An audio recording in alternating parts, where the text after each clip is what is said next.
Big welcome, Natasha and Colja, that you are here with us today.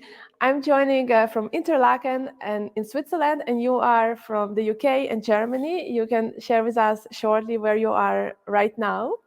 We are hosting this session virtually because you are on the road, you are busy with live events because live events are back. I'm very delighted to have you here today, and we are going to hear from you about your experience, how it is to be back live, and how events are different now as they were before COVID. So I would like to welcome you now to say hello to our audience, and we'll go to the first question. Shall I start? Well, thank you for inviting me back, Irina. It's really nice to be with you. I'm currently in my office in the southwest of the UK and looking forward to a very busy year. Yeah, thank you very much for the invite. It's a pleasure being here. And I'm actually in my studio, but I just returned from Switzerland from a production last night. Fantastic. So I would like to ask you, now your experience being back to life, how different are events now as opposed to as they were pre-COVID? Natasha.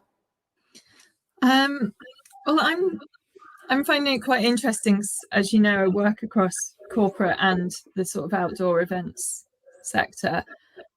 I've not seen a huge amount of difference other than a huge desire to go back to live events. The festival scene, even last summer, just went crazy. People have a real appetite for being out. You could definitely see that people had not been out for a long time. But with the corporate clients, I'm finding they're just very, very keen to get back to meeting and networking in person, and that networking has become much more important. Where I have seen a difference, I think, is industry events, and I don't think they're so well attended by exhibitors.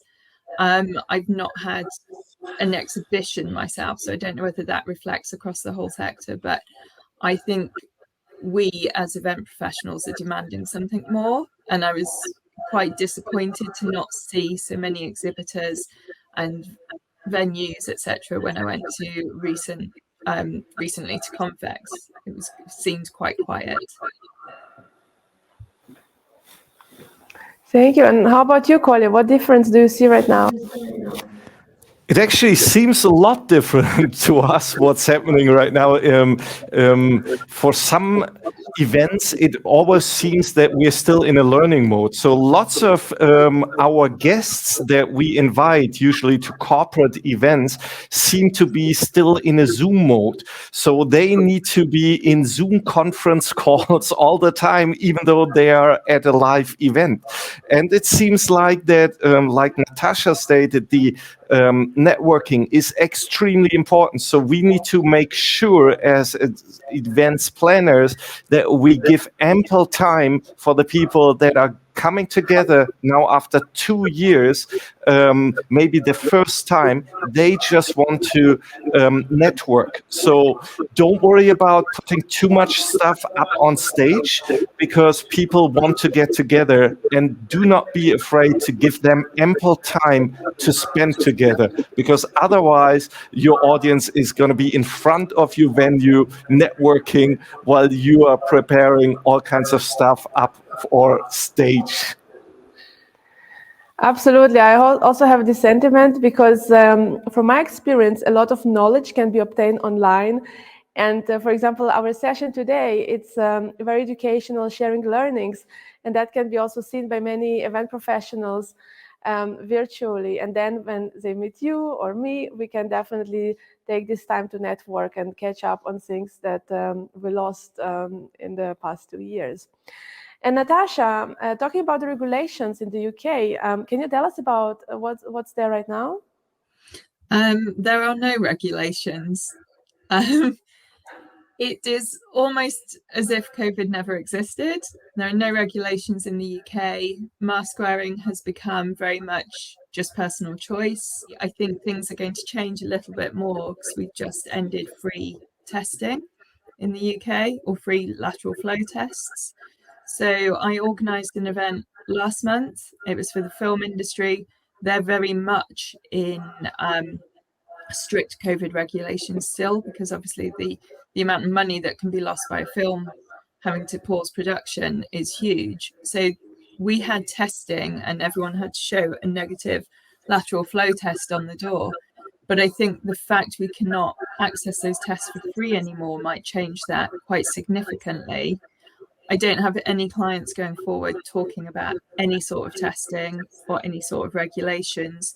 What I am seeing is just planning in case things change. So I'm working on Glastonbury. I'm talking to the COVID team, which obviously didn't exist 2 years ago. And we're just talking about what will happen if we need to activate, how that will look, what will happen if someone does test positive on site or is found to be unwell on site, and how we handle that. So it's different, but we don't have any regulations. So I think it's just a moral responsibility as event planners to have considered what you're going to do if you get someone ill, particularly on a multi-day event. Yeah. Okay, and Colja, how is it in Germany? It's about the same. Regulations will be disappearing in the next few weeks. But what we are feeling is that lots of people are not feeling comfortable with being in a closed space like they used to in 2019.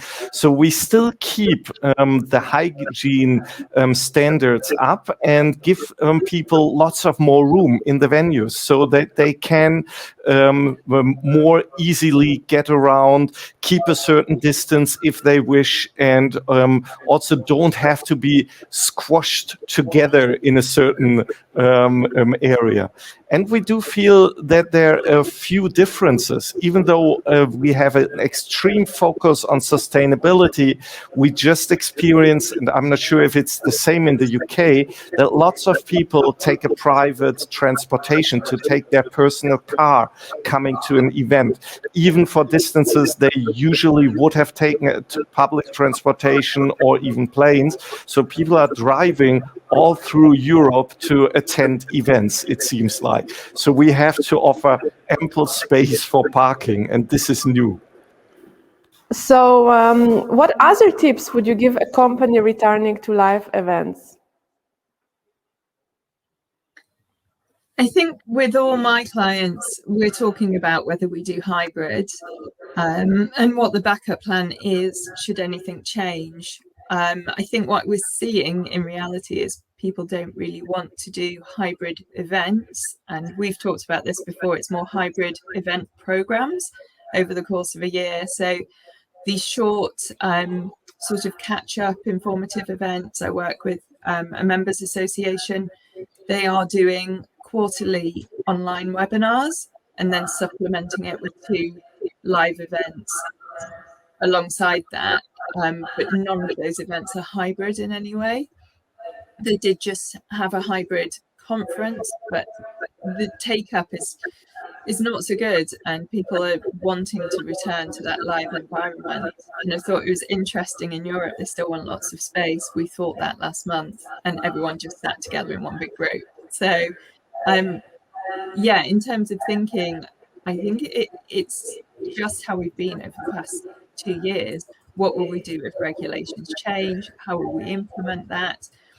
If for any reason, restrictions or lockdowns came back in, what would we do? Would it be postponing? Does the contract allow that? So I think it's about thinking that through a little more. Does your contract have flexibility? Can you pivot this to online? If someone's ill on the day, do you have an option still for, although your conference isn't hybrid, to bring your speaker in virtually if they can't make it? So I think we have to think about all these things, but I'm definitely hearing loud and clear from clients. They are wanting to be back in a room together. Do you see similarities with this, Colja? Absolutely. We do love hybrid events, but we all love this fire or this enormous gene that is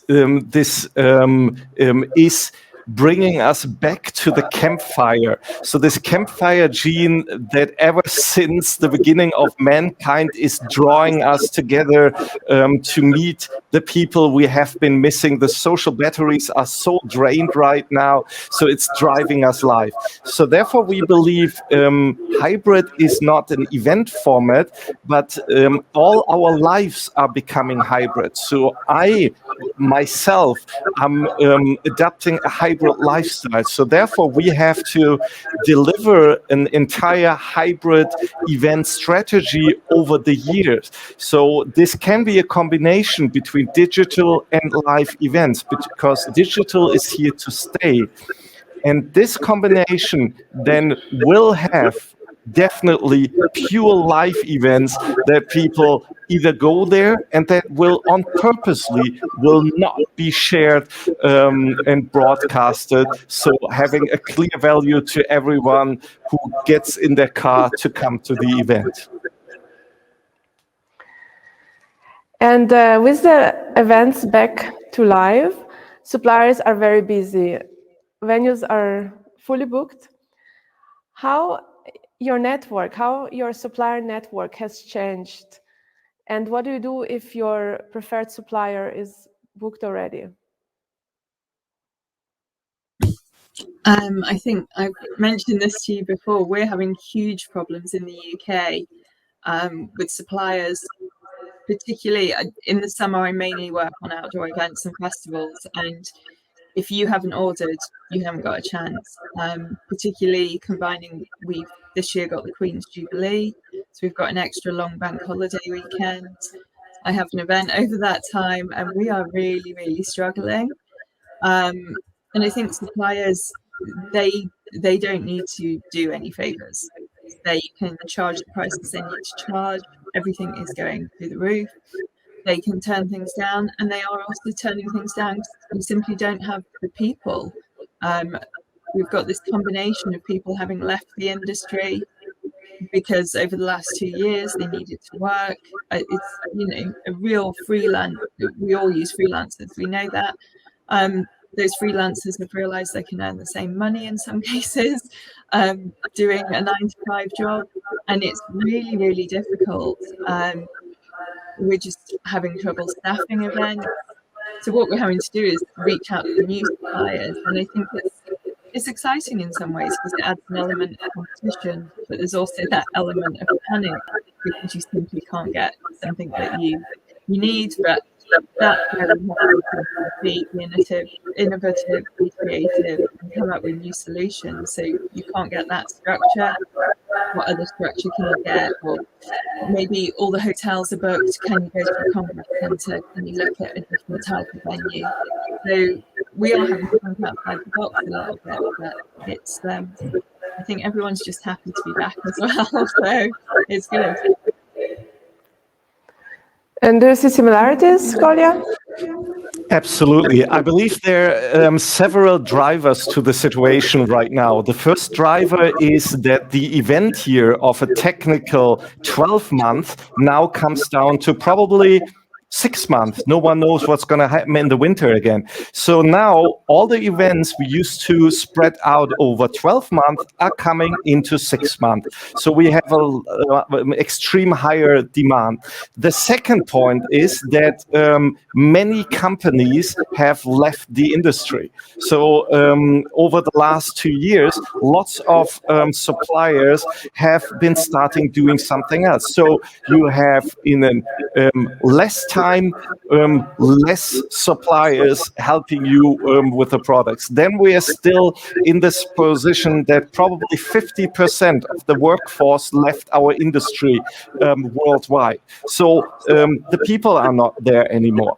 Then the next thing is that the hygiene situation still demands larger venues, for example. So there is a certain run on larger venues that is coming together in these and still adding up to much more demand than supply. And we do have, of course, the cost increase in like every part. May it be building materials, may it be food, may it be everything you can buy. And then, last but not least, you have this added jungle that everyone has to fulfill. Like you have to be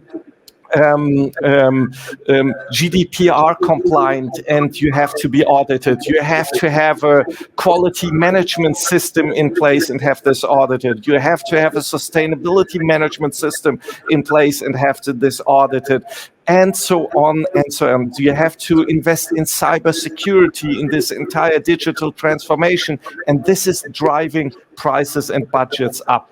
So therefore, comparing a budget for 2022 to 2019, it sometimes is just double. Comparing the same event in 2019, you do it live in the summer of 2022, you have to allocate the almost double the amount of budget you used to before. That's a very important message. How do you stay flexible in face of all this uncertainty? I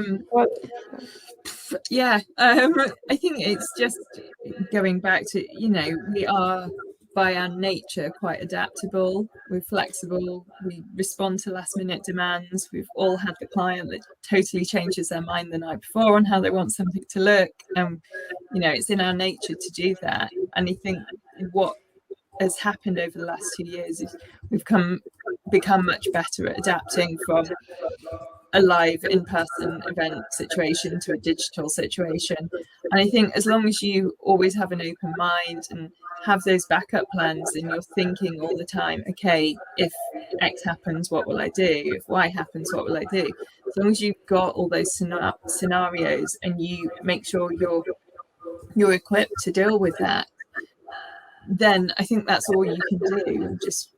Just not let it stress you out too much. So if you're doing a conference and there's any risk a speaker might not be able to get there, well, have a StreamYard link, have a Zoom link, have something. So we know at the last minute you could, it's not ideal, but pop a screen onto the stage and still continue. I think that's as much as we can do, just be open-minded.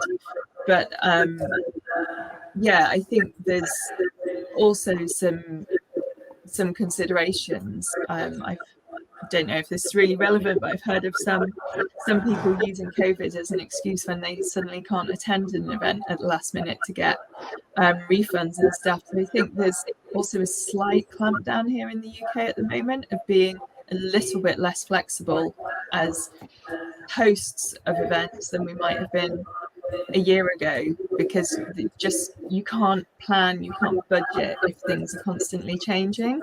So I did hear recently of an event that said they'll allow any flexibility until 2 weeks before, but then tough, you can't make it, that's tough. How do you see this, Colja? Same here. We do believe in agile event management. And if you have an agile mindset developed in the years, it really comes clear that you incorporate continuous learning, but also that you are extremely transparent with your partners, with your clients, and really on an eye-to-eye level, really challenging the tasks that are at hand right now. Coming to a closing question, what are the considerations that event planners, organizers, and the clients need to take into account when deciding which event to organize, virtual, live, or hybrid? I think this depends on your audience, where they're based, what you're delivering, and what is right for that audience, and also maybe the duration of the event. And I think people are less willing to travel now for a 1 hour or 2 hour session. I've always found it interesting that a lot of the professional networking events for event professionals are in London, and I live 2.5 hours away. So it's just not viable for me to travel, but even less so now. I just think, this could be online. So I think there's that consideration. But if you're going to a 2 or 3 day event, and there's networking and there's a dinner and all the content that you get with it, then I think people are keen to go to live events. And I think from the outdoor event, festivals, sporting events point of view, we attended Tomorrowland Festival virtually together, and that was a brilliant, brilliant experience. But people just don't want that in the same way. If they can get a ticket, they're going to go. And if they don't have a ticket for something like Glastonbury, well, that's always been televised. It's always had that hybrid nature. We just never recognised it as such. So I think for now, if you're working with a client over a long event strategy, you're probably going to recommend that hybrid format. But if it's a short event, then you might go with virtual or a webinar in a way you wouldn't have suggested that 2 years ago. So I think things have changed, but it's really about considering the audience needs and what works best for them. Absolutely. And what's your point of view, Colja? I believe it is all comes down to return on investment. So if you really want to make sure what does it take to really reach your set goals for the specific event you are aiming at, and experience shows that there are two lead questions that really help you to get there. The first one is, what would you like your audience, your attendees to do after the event? So what is the clear action you want them to do, the change of behavior or whatever? And then you need to follow up with the second question, that is, why don't they do it just now? So what keeps them from doing this desired action that you're looking forward to? And then you work from backwards forward and see, okay, what is going to be the best format? What is going to be the best channel? Is it going to be best digital? Is it going to be best hybrid? Or is it going to be best live to get the desired outcome and then run into a positive ROI? Wow. Thank you very much for all your insights and sharing your experience. We are every day almost in a learning process, very flexible, adjusting to any regulation or world situation that events are facing. Thank you very much for joining us today. I look forward to meeting you face to face soon, either in the UK, in Germany, in Switzerland, or anywhere in the world. Thank you very much. Thank you, Irina. Thank you. Bye.